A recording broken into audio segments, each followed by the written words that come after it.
Well, hello once again, and thanks for joining me on the Waters and Stanton video channel.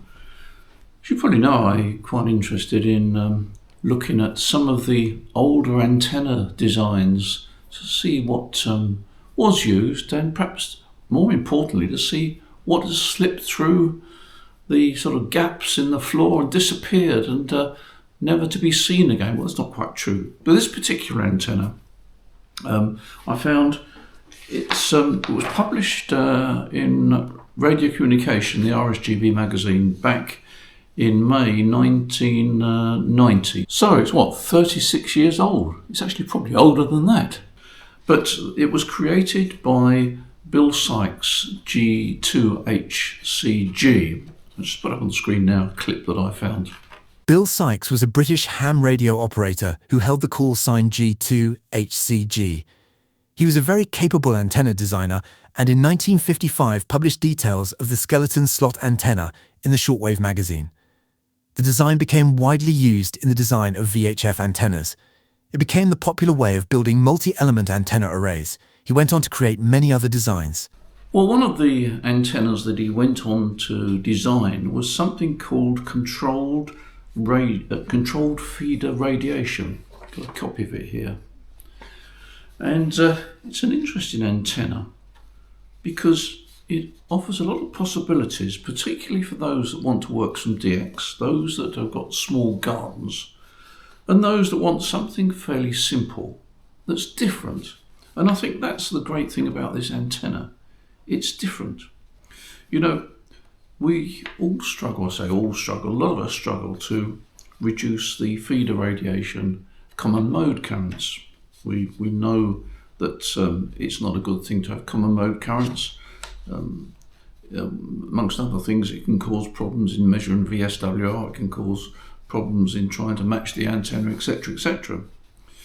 But this particular design goes in the other way, because it actually uses the radiation from the feeder to produce an antenna.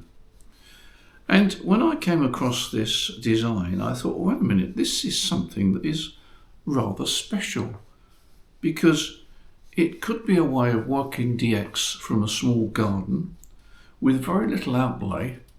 All you need is some wire, a bit of feeder, and you need a balun, but you can make the balun. It's a homemade balun. So let me take you through this design. Basically what Bill Sykes came up with was, he came up with, in essence, a very simple 20-metre dipole. He found that, well, he didn't find, but he created a 20-metre dipole, which is approximately 33 foot long. And he then connected some 50 ohm coax cable to it. Now, the impedance of a dipole is around about 70 ohms. So when you connect 50 ohm cable to it, you get a bit of a mismatch. But what Bill Sykes did was he decided to employ a method whereby the feeder would actually radiate.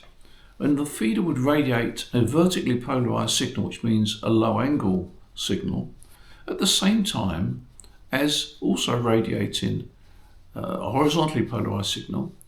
And if the antenna was not that high, it would be high angle. So you get a combination of both high angle bidirectional and vertical omnidirectional. And it's quite unique. An omnidirectional vertical without the need for radials, therefore no earth losses as such. So what he did was he created effectively a pigtail. I'll put it up on the screen now. He created a pigtail of 50 ohm coax cable, and it's 19 feet long, which represents 0.275 of a wavelength.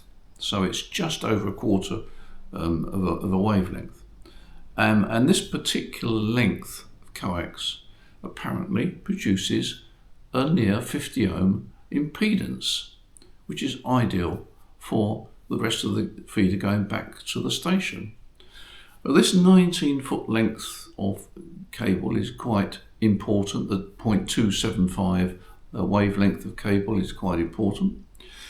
And At the base of that pigtail, he connected a balun, if you like. It's actually basically a choke balun, what we call a choke balun. And he used a ferrite core. Now, he doesn't give the details of the ferrite core. He says it was the RSGB ferrite core. I guess at that time the RSGB were selling ferrite cores. Well, I've been able to find out, by looking back, to find out what that ferrite core is. And that ferrite core was 140-43 material.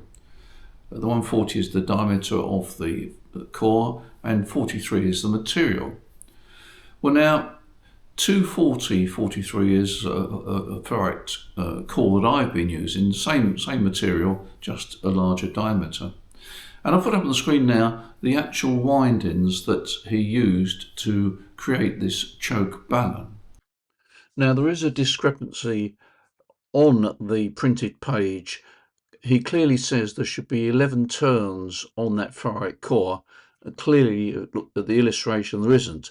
I think basically what you should have is 5 turns, then cross over, and then another 5 turns in the other direction. So follow the type of winding, but make sure you've got 11 turns. I'm not even sure that crossing over is that important. Anyway, make sure you get 11 turns.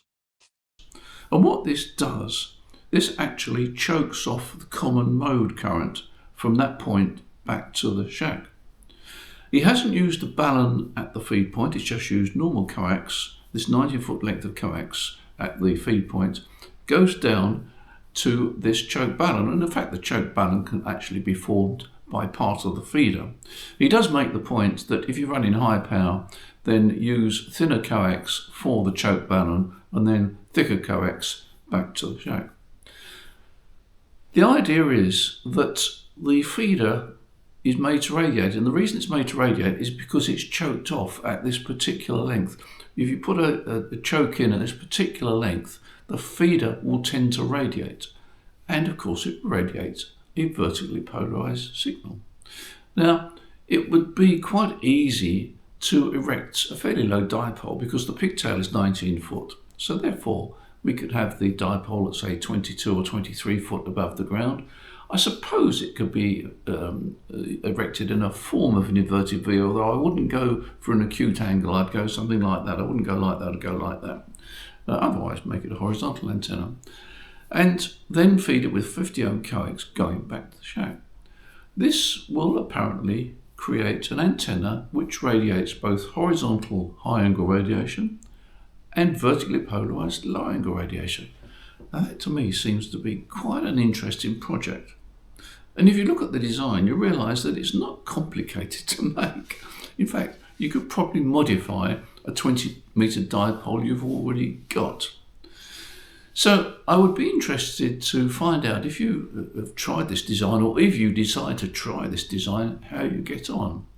Bear in mind that with a vertical antenna does tend to pick up a bit of noise, so that would be a downside. But if you can cope with that, or it's not a problem that you are, you could end up with a vertically polarized radiator, which is probably more efficient than the normal vertical mounted on the ground, and at the same time enjoy some high angle radiation as well. And he says that he used one on 40 meters. He doesn't give the dimensions, but I guess that you can simply double the dimensions for 40 meters. And he said that he got remarkable results on 40 meters.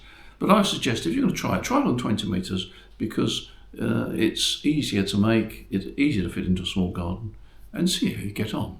So there we are, that's the controlled feeder radiation antenna, published in May 1990. Sorry for the great voice, I've got a bit of a cold, I think. But there we are. So let me know how you get on with this antenna, it's quite interesting, and I hope you get some enjoyment out of it.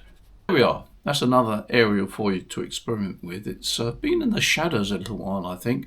But anyway, I hope I've brought it out of the shadows, and it's something I think that's worth trying simply because it is so simple, yet could be so effective. So give it a try, let me know how you get on. In the meantime, you enjoy ham radio, you take care. Look forward to seeing you, as usual, in the next video. Bye for now.